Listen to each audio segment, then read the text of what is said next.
What's up YouTube, JankyYGO here, my name is Mikhael, and today we have a whole new archetype to talk about coming out in Dawn of Majesty. So, let's just jump right into it.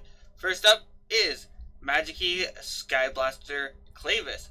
It is a warrior, it's a normal, it's dark, and it's a level 4, 1900 attack, 1900 defense. And what can I say about this card? It's a normal monster, it's a warrior monster, and it's a dark monster.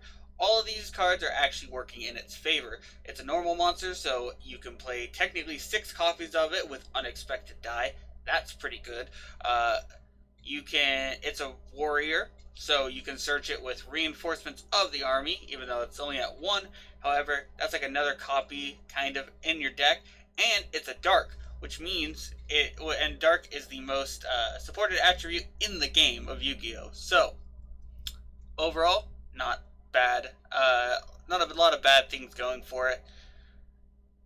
We'll just have to see what the rest of the cards do. Next up is it is a ritual deck, and it's a tuner too. This is the first ritual tuner by the looks of it. So, machine ritual tuner, Magikey Blaster, Bastos Buster, which is a dark level 4 with 2000 attack, 2200 defense. You can ritual summon this card with Magikey Mikhael. Its first effect is a hard one to return. If this is ritual summon, you can you can add 1 Magikey from your deck to your hand. That's pretty good. Second effect, once per turn, when an attack is declared involving this card and an opponent's monster with the same attribute as a normal monster or Magikey monster in your graveyard, you can place any number of cards bottom of your deck, and if you do negate the opponent's monster's effects until the end of this turn, then draw cards equal to the number of cards you placed on the bottom. Now, the search part is really good. The second effect, I don't know if that's going to come off that often. You're not going to really need to negate your opponent's effects most of the time. There will be times where it does come up in that situation. The drawing cards and putting them on the bottom and all that can unbrick hands. But hopefully you're not going to have a bricky hand in the first place.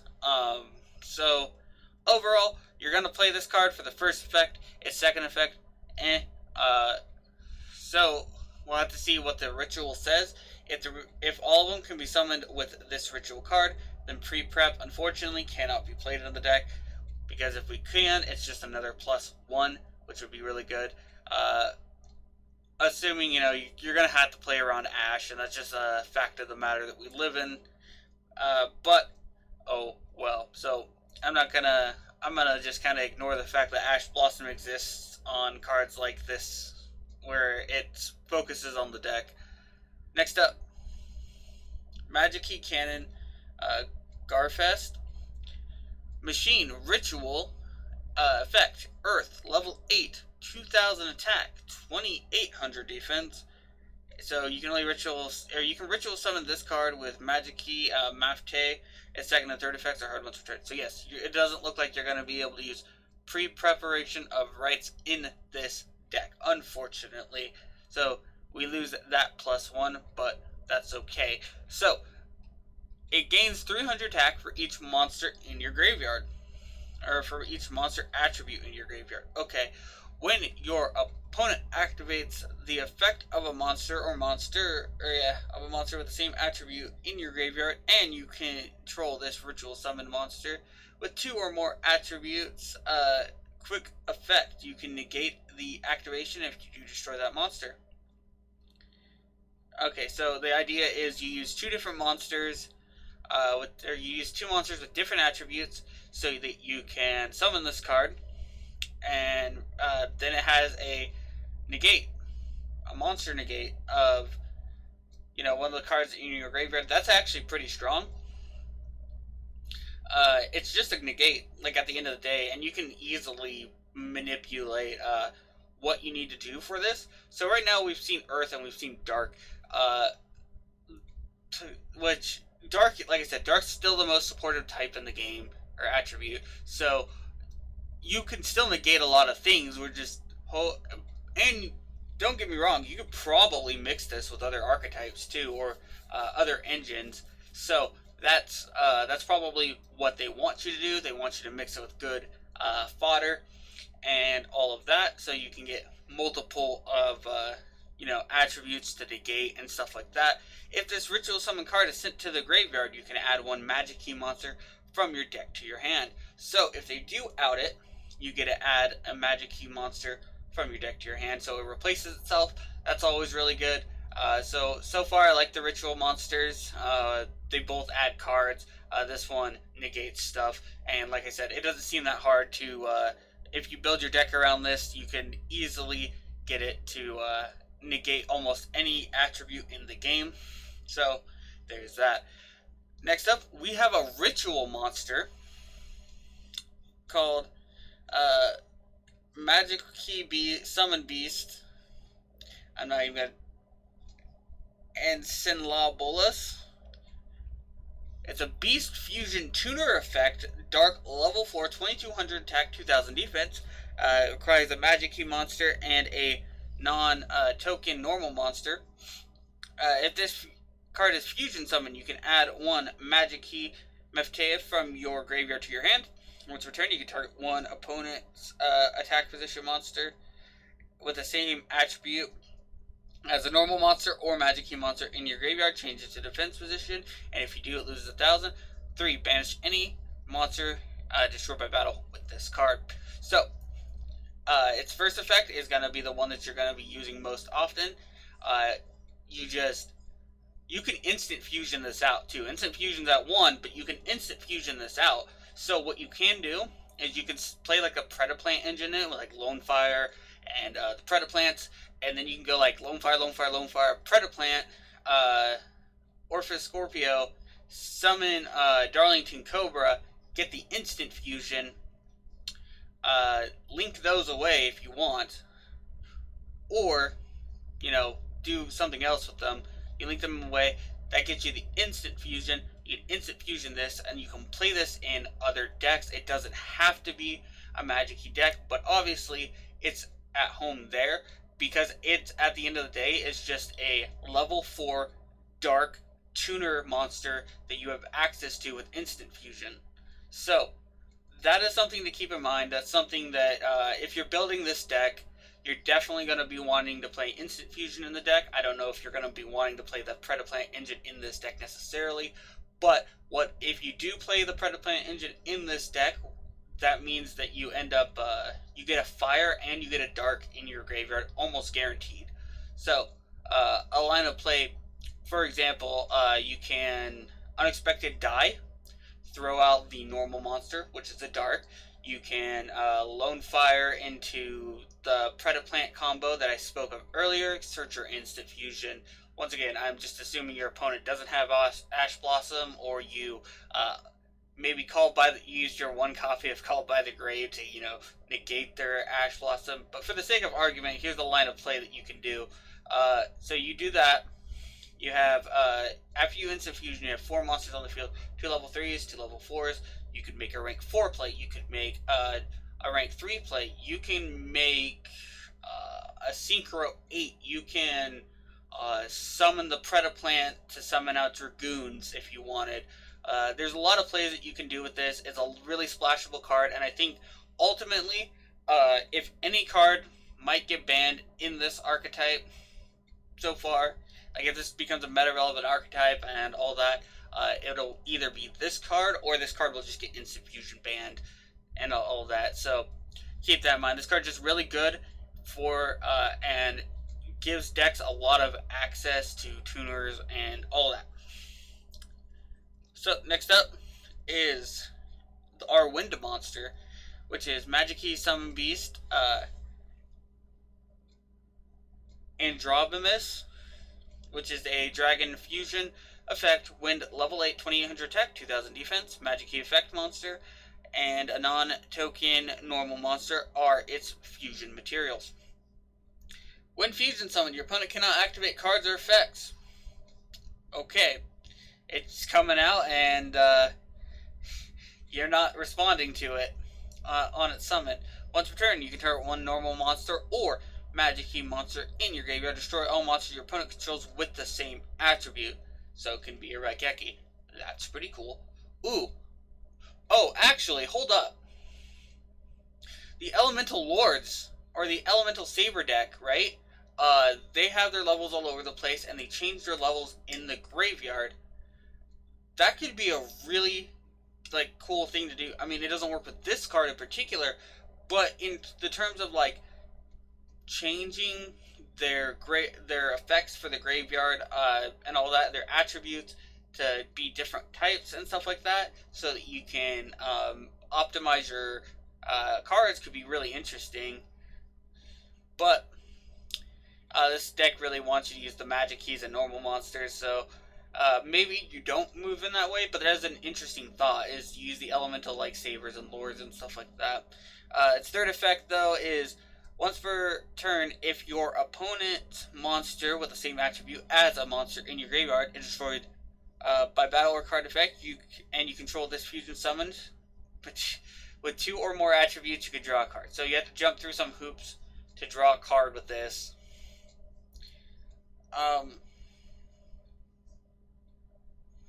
It's not a hard once per turn. It is a soft once per turn. However, getting multiple of these out, I'm not sure how likely that is. But nevertheless, it's very interesting. Next up,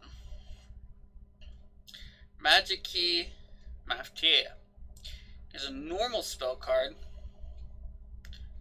that you fusion summon one Magikey fusion monster from your extra deck using monsters from your hand or field as material, or ritual summon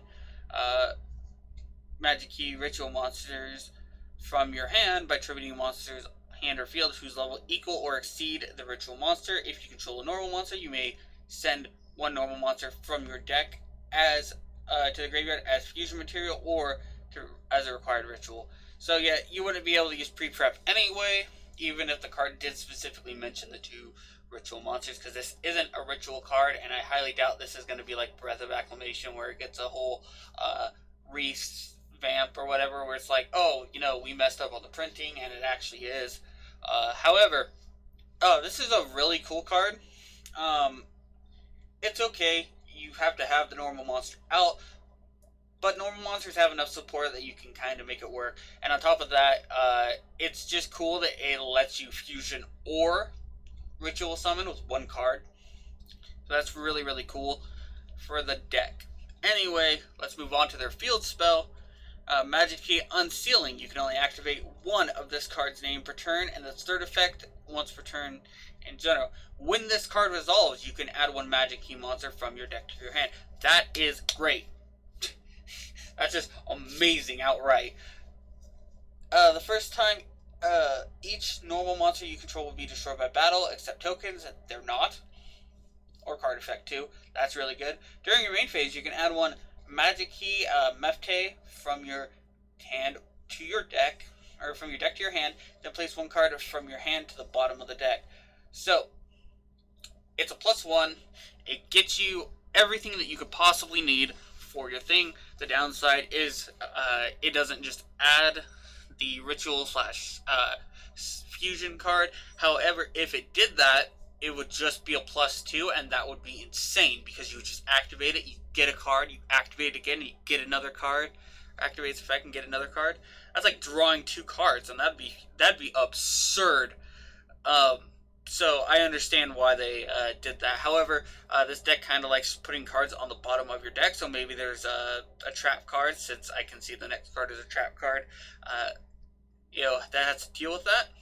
Or it just, you throw back the normal monsters that you don't want, because the deck wants you to play some normal monsters. Also, we didn't see a synchro monster, which makes me think that either these aren't all the cards for it, or they expect you to play generic fusions or synchros, which would be fine. Next up is their normal trap card, Connected Magikey. So, target 1 normal monster or Magikey in your graveyard, add it to your hand, then you can apply 1 of these effects. Fusion summon 1 Magikey fusion monster from your extra deck in defense position using monsters in your hand and field as fusion material. Ritual summon into defense position by tributing monster from your hand and face whose levels equal to or exceed the level of the ritual monster. Okay, it's it's another way to get to your fusion and your synchros. I'm not sure if you play it. My impression of this deck is it kind of wants to go second, and you're kind of going to want to like try to break your opponent's board. You could probably play the incantations in this deck if you wanted to, because they can't, you can't summon from your extra deck while they're on your field. However, you could get rid of them by ritual summoning or maybe other ways, and then you can use your instant fusion or your fusion cards and do it that way too. That's another thing I just thought of. As far as this card goes, though, I don't know if the deck is going to need it. My impression is that we have enough tools that we don't. I'll be trying this deck on Edo Pro, so maybe I'll try it in the casual duel series, just to check it out, because the deck does look pretty sweet. I don't know if it's, like I said, don't know if it's going to be any good or not, but the deck does look pretty cool. Next up and last, and hopefully not least, is their counter trap. So Magikey Lock Unlock counter trap. Your counter trap is you can only activate one of this card's name per turn. When your opponent activates a spell or trap card while you control a Magikey ritual or a Magikey special summon from the extra deck, negate the activation, and if you do, destroy that card. Then you can declare one attribute. All face-up monsters your opponent controls becomes the attribute of the declared attribute until the end of the turn. So it negates any spell or trap, which that can be really good as long as you control a ritual or a Magikey monster that was special summoned from the extra deck, which would be a fusion, or possibly, like I said, we might get a synchro down the line because we have tuners. So that could be a thing. So this thing negates their spells, which can be good. A lot of decks use their spell cards to set up their plays and all of that. So if you're going first, this is a decent card. If you're going second, the changing the attributes could be relevant. Since this deck really cares about the attributes, you could possibly use it to do something with it. I mean, there's, like I said, all the cards really care about attributes and all that. And this isn't like a quick effect. If it was, I would, made the reference to this card. However, none of these besides this are quick effects. However, this right here, I guess, what it could do, since you force all of them to have that attribute, what you end up doing is you can always negate something, so you can turn them all into dark, and then you can just be like, haha, I have a negation and everything with that ritual A. Anyway, tell me what you think of the Magikeys. I think this deck looks sweet. I think it looks fun. It has potential, I think. I definitely think it has potential. And I definitely think, though, that this card right here is the strongest card in the deck. Because it's a lot splashable. The whole archetype is splashable, which means you're open up to a lot of really, really strong plays. And overall, I think this deck has a lot of potential. It might not do anything, though. We'll just have to wait and see.